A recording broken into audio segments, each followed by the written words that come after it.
Hello dear bankers, नमस्कार, good evening. आप सभी दोस्तों का स्वागत है जेएआईबी समरी सीरीज में, और हम आपके साथ जुड़ चुके हैं आपकी इंपॉर्टेंट क्लास को लेके। तो दोस्तों, हम लोग मॉड्यूल बी डिस्कस कर रहे थे जो कि बहुत इंपॉर्टेंट है, और आज हम लोग क्लास नंबर 7 को डिस्कस करेंगे, पीपीबी।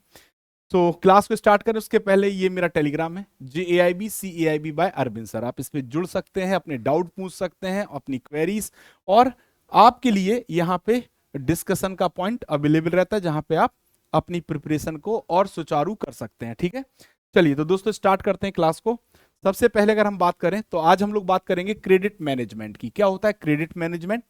तो जब हम क्रेडिट मैनेजमेंट की बात करते हैं तो क्रेडिट मैनेजमेंट का जो मेन ऑब्जेक्टिव है, जो भी लोन हम सैंक्शन कर रहे हैं उसको अप्रेस करना, सैंक्शन करना, और साथ ही साथ मॉनिटरिंग करना, है ना, जिससे कि लोन की रिकवरी हो पाए। That is called credit management. ठीक है दोस्तों, सो credit management is the process of appraising and sanctioning the loan and monitoring the account for recovery with a view to increase revenue of bank and financial institution।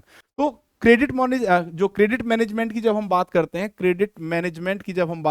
Credit management में जो भी हमारा appraisal का process होता है, जिसे हम कहते हैं अप्रेजिंग। क्या कहते हैं दोस्तों? Appraising the loan, appraising the loan. ठीक है दोस्तों, साथ ही साथ अगर हम बात करें तो हम लोन को क्या करते हैं? सैंक्शन करते हैं। क्या करते हैं दोस्तों? सैंक्शन करते हैं। और इसके बाद हम लोग क्या करते हैं? मॉनिटरिंग करते हैं। मॉनिटरिंग की अगर हम बात करें तो इसको क्यों किया जा रहा? ये सब प्रोसेस इसलिए किए जा रहा है कि हमारा जो लोन है वो राइट टाइम पे रिकवरी हो जाए जो हमने दिया है। और अगर रिकवरी हो गया किसके साथ? प्रिंसिपल प्लस इंटरेस्ट के साथ, तो यहाँ बैंक को क्या होती है? अर्निंग, है ना। बैंक का रेवेन्यू क्या हो जाता है? इंक्रीज। या फाइनेंशियल इंस्टीट्यूशन का रेवेन्यू क्या हो जाता है? इंक्रीज हो जाता है। सो इसलिए इंपॉर्टेंट हो जाता है क्रेडिट मैनेजमेंट। ठीक है, सो द कर्म क्रेडिट, जो टर्म है हमारा क्रेडिट मैनेजमेंट, उसमें क्या क्या चीजें होती हैं? सबसे पहला जो पॉइंट होता है वो कैपिटल एडुकेसी नॉर्म्स, यानी आपके पास पर्याप्त मात्रा में पूंजी होनी चाहिए। यदि रिस्क आए तो आप लगा सको, तो जब आपके पास पूंजी होगी तभी आप लगा पाएंगे। और पूंजी कब होगी? जब आपका पैसा वापस आ जाए विद इंटरेस्ट। फिर लिखा है risk management including assets liability management. ठीक है, अब रिस्क मैनेजमेंट का मतलब है कि जो आपने पैसा दिया है ना, वो पैसा आपका रिस्क में ना जाके आपको क्या हो पाए? आप उसको रिकवर कर पाए। ठीक, क्योंकि आपने जो पैसा दिया है वो किसका है? डिपॉजिटर्स का है, और आपने दिया है उसको एज अ लेंडर बोरोवर को। तो दूसरे का पैसा आपने दिया, अगर वो पैसा नहीं आया तो फिर आप डिपॉजिटर का पैसा कैसे वापस करेंगे? तो ये जो एसेट्स और लाइबिलिटी, यानी जो बैंक ने दिया, बैंक के द्वारा दिया गया लोन है, और जो पैसा बोरोवर से डिपॉजिट कराया गया, एसेट्स लाइबिलिटी में जो मिसमैच आता है उसको भी यहां से मैनेज किया जाता है। साथ ही साथ एक्सपोजर नॉर्म, यानी जो लोन आप दे रहे हैं उसके लिए क्या नियम है, रूल्स हैं, उनको फॉलो करना। Risk pricing policy and credit risk rating, है ना। रिस्क प्राइसिंग पॉलिसी का मतलब क्या है कि जिस लोन पे जितना ज्यादा रिस्क होगा उसी आधार पे उस पे इंटरेस्ट इंपोज किया जाता है। जैसे आपको पता है, पर्सनल लोन पे रेट ऑफ इंटरेस्ट ज्यादा होता है, हाउसिंग लोन पे रेट ऑफ इंटरेस्ट कम होता है। ठीक है, और बोरोवर को किस आधार पे देखा जाता है? क्रेडिट रिस्क रेटिंग के आधार पे। एसेट्स क्लासिफिकेशन, आप सभी को पता है एसेट्स हमारे क्लासिफाइड होते हैं जब हम एनपीए पढ़ते हैं। स्टैंडर्ड एसेट्स, है ना, फिर आता है सब स्टैंडर्ड एसेट, डाउटफुल एसेट और लॉस एसेट। तो एसेट्स का क्लासिफिकेशन, साथ ही साथ इनकम रिकॉग्निशन और प्रोविजनिंग नॉर्म्स हम फॉलो करते हैं। और appraisal, credit decision making and loan review mechanism का हम यूज करते हैं। तो ये सभी पार्ट जब हम अपने परफॉर्म करते हैं तो ये सब इनकम पास होके हमारा क्या कहलाता है? क्रेडिट मैनेजमेंट कहलाता है। ठीक है दोस्तों, साथ ही साथ अगर हम बात करें क्रेडिट मैनेजमेंट के बाद एक और इंपॉर्टेंट टर्म यूज हुआ, that is LRM, loan review mechanism. यानी जो लोन आपने बांटे हैं उनका रिव्यू करना, यानी क्रेडिट का ऑडिट करना। ठीक है दोस्तों, तो अगर कभी पूछा जाए क्रेडिट ऑडिट, है ना, क्या होता है, और ऑप्शन में लिखा लोन रिव्यू मैकेनिज्म, तो आप टिक लगा दीजिएगा। या लोन रिव्यू मैकेनिज्म को पूछा जाए तो क्रेडिट ऑडिट, एक ही बात होती है। LRM और क्रेडिट ऑडिट एक ही बात है। क्रेडिट ऑडिट का मतलब क्या है कि जिस प्रोसेस से आपने लोन दिया, जिस कैटेगरी में आपने लोन दिया, उनका ऑडिट करना, क्या वो सही है। तो इंडिविजुअल लोन से लेके लोन पोर्टफोलियो या क्रेडिट पोर्टफोलियो तक का जो ऑडिट होता है वो क्या कहलाता है? क्रेडिट ऑडिट कहलाता है। सो credit audit examines compliances with extent sanction and post sanction process procedure laid down by the bank. यानी बैंक जब लोन दे रहा है या लोन देने के बाद जो भी बैंक ने प्रोसेस अपना है उसमें क्या कंप्लायंसेस यानी रूल रेगुलेशंस, है ना, फॉलो हुए हैं या नहीं हुए हैं। साथ ही साथ the objective of the credit audit are as follows. तो जब भी बैंक में क्रेडिट का ऑडिट होता है तो उसका मेन ऑब्जेक्टिव क्या होता है? Improvement in quality of credit portfolio. इससे आपका क्रेडिट पोर्टफोलियो की क्वालिटी इंप्रूव होती है। Review sanction process and compliance status on large loan. जब आप लार्ज अमाउंट का लोन सैंक्शन कर रहे होते हैं तो आप रिव्यू करते हैं सैंक्शन प्रोसेस को और कंप्लायंस स्टेटस भी देखते हैं कि इनको लोन देते समय कंप्लायंसेस से कोई भी मतलब ब्रीच तो नहीं किया गया है, फेलियर तो नहीं हुआ है कंप्लायंस कहीं पे भी, है ना? क्योंकि कंप्लायंस ब्रीच या कंप्लायंस फेलियर आपको कंप्लायंस रिस्क पैदा करता है, और कंप्लायंस रिस्क अगर पैदा होता है तो वहां पे रिस्क ऑफ लीगल की समस्या आ सकती है ना? रेगुलेटरी सैंक्शन की समस्या आ सकती है, रेपुटेशनल लॉस हो सकता है। तो ये डिफरेंट टाइप ऑफ लॉसेज होते हैं जो कंप्लायंस रिस्क की वजह से जनरेट होते हैं। ठीक है दोस्तों, साथ ही साथ अगर हम बात करें pickup early warning signals and suggest remedial measures. जब आप ऑडिट करते हैं तो आपको अर्ली वार्निंग सिग्नल यानी भविष्य में जो नुकसान होने वाला है उसकी पूर्व सूचना आपको मिलती है, और इस आधार पे आप क्या करते हैं, जो फंक्शनरीज हैं उनको आप क्या देते हैं, रेमिडियल मेजर्स बताते हैं जिससे कि वो रिस्क ना हो। Recommend corrective actions to improve the credit quality and credit administration and credit skill of staff. ठीक है, तो ये सभी प्रोसेस अपनाए जाते हैं जब हम लोन रिव्यू मैकेनिज्म करते हैं। क्रेडिट ऑडिट डिपार्टमेंट, जो लोन रिव्यू करता है डिपार्टमेंट या जो डिपार्टमेंट क्रेडिट ऑडिट करता है वो एक सेपरेट डिपार्टमेंट होता है जिसे हम क्रेडिट ऑडिट डिपार्टमेंट कहते हैं। और इनके क्या क्या फंक्शंस होते हैं, इन्हें क्या करना होता है? तो सबसे पहले to analyse credit audit findings advise the departments. ये जो भी क्रेडिट ऑडिट करते हैं उसमें जो भी इनको फाइंडिंग्स मिलती हैं तो वो संबंधित डिपार्टमेंट फंक्शनरीज को उसको क्या करते हैं, सजेस्ट करते हैं। To follow up with the controlling authorities, और इसका फॉलो अप किसके साथ होता है, कंट्रोलिंग अथॉरिटीज के साथ।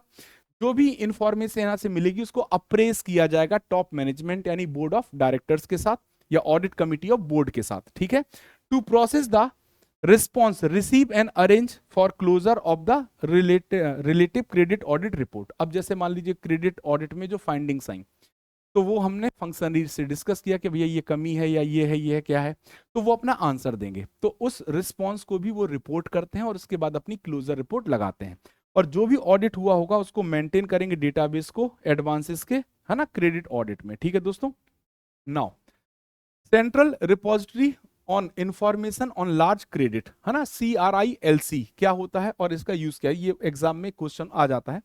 तो RBI has constituted a central repository of information on large credit. ठीक है, और जब वो CRILC को जो आरबीआई ने स्टेब्लिश किया उसका मेन ऑब्जेक्टिव क्या था कि वो कलेक्ट करेगा, स्टोर करेगा और पब्लिश करेगा डेटा ऑन ऑल बोरोवर्स जिनका क्रेडिट एक्सपोजर बड़ा है ना, लार्ज क्रेडिट एक्सपोजर वाले जो भी बोरोवर्स हैं उनका डेटा सेंट्रलाइज किया जाएगा।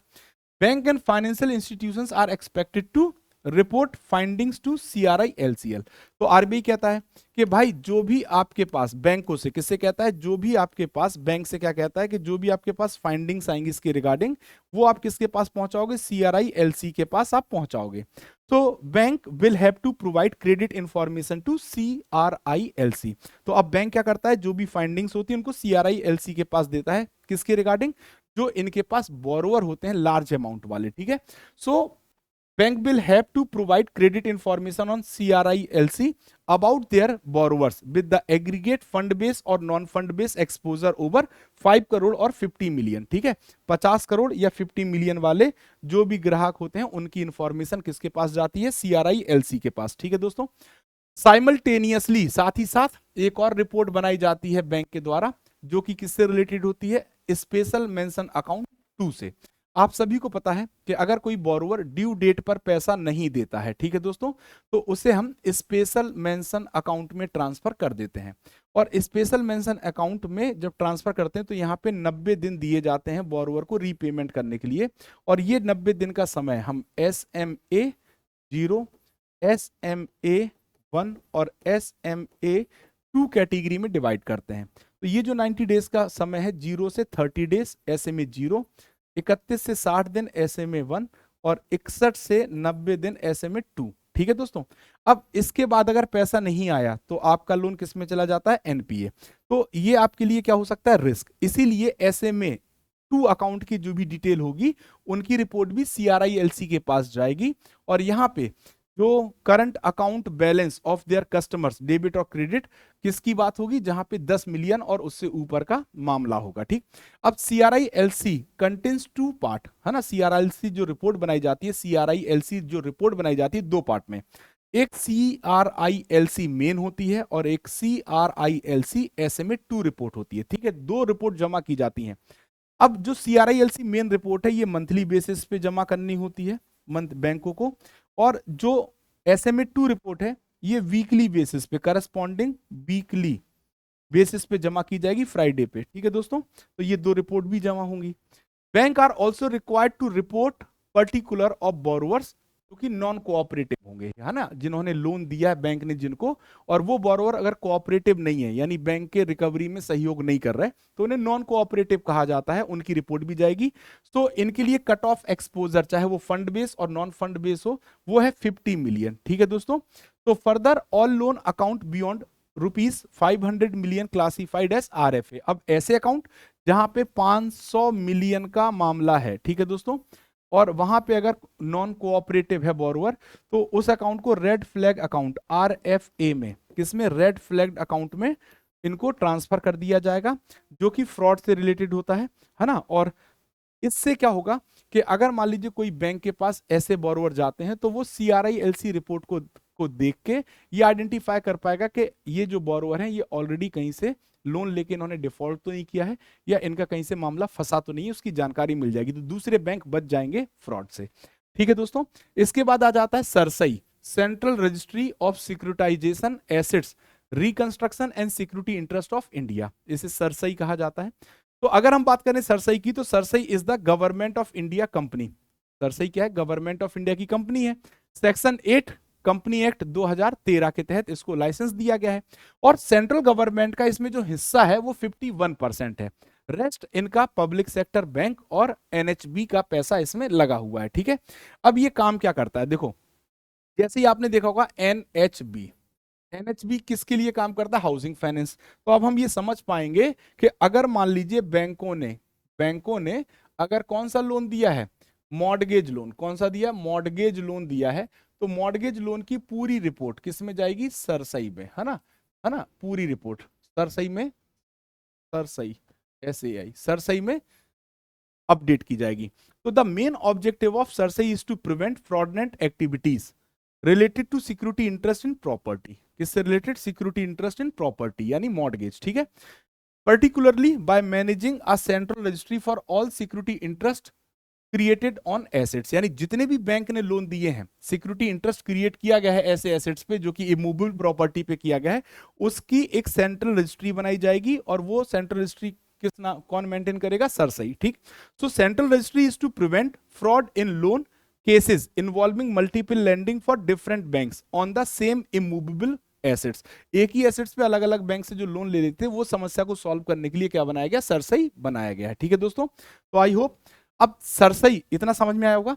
अब सरसई का जो प्रोसेस है, सबसे पहले operational process of handling loan, तो यहाँ पे रिसिप्ट ऑफ लोन एप्लीकेशन, जैसे ही लोन एप्लीकेशन आएगी और आप अप्रूव कर रहे हैं उसको आपको अपडेट करना होगा कहाँ पे, सरसई के सेंट्रल रजिस्ट्री पे। Assessment of validity, viability and credit worthiness, आपके पास जैसे ही लोन एप्लीकेशन आएगी पहले आप असेसमेंट करिए वायबिलिटी को और क्रेडिट वर्दीनेस को, इसके बाद आप लोन सैंक्शन करते हो, फिर आप डिसबर्समेंट करते हो, फिर आपका आ जाता है मॉनिटरिंग प्रोसेस और सुपरविजन, जिसमें आप इंस्पेक्शन करते हैं, review on the conduct of the account and renewal of the advances.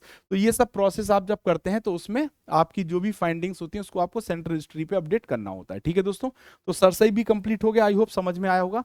तो दोस्तों ये थी आज की हमारी क्लास जहां पे हम लोगों ने JIB का एक इंपॉर्टेंट टॉपिक PPB का कंप्लीट किया।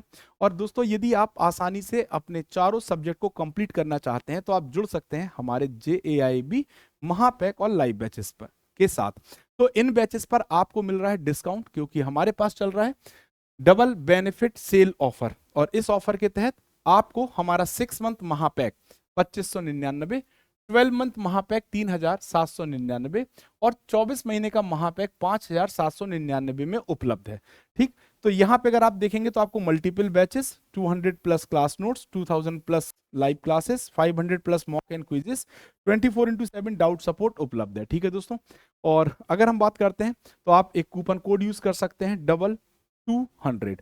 तो DOUBLE200 जैसे आप लिखोगे यानी DOUBLE, डबल पहले लिखा जाएगा, फिर आप क्या करोगे 200, ये कोड जैसे ही आप यूज करोगे तो आपको क्या हो जाएगा 2200। ठीक है, तो आप जब इस कोड को यूज करोगे तो 200 का एक्स्ट्रा डिस्काउंट और आपको मिल जाएगा लाइव बैचेस और महापैक पर।